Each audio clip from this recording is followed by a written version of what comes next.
20 शवाल शब जुमा है, जुमेरात का दिन है।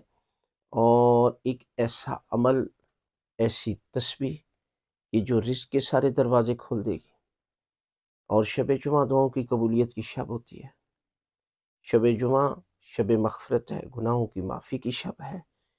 शब इमाम ज़माना अलैहिस्सलाम है। लिहाज़ा इस शब आपने एक तस्बीह इस ज़िक्र की करनी है और फ़क्र हमेशा के लिए दूर हो जाएगा, रिज़्क के सारे दरवाज़े खोल दिए जाएँगे। करना क्या है? एक तस्बीह यानी 100 मरतबा ला इलाहा इल्लल्लाहुल मालिकुल हक़्क़ुल मुबीन।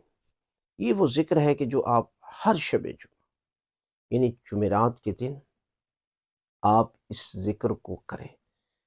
और खुदावंद आलम इस ज़िक्र के सदक़े में, यानी ये ज़िक्र और इसके साथ तस्बीहात अरबा, ये वो 2 ज़िक्र ऐसे अज़ीम तरीन ज़िक्र हैं कि किसी भी मसले के लिए आप करते हैं तो परवरदिगार आपके मसले को हल करता रहता है। लेकिन शब जुमा जुमेरात के दिन इस ज़िक्र की ज़्यादा अहमियत है। ला इलाहा इल्लल्लाहुल मालिकुल हक़्क़ुल मुबीन।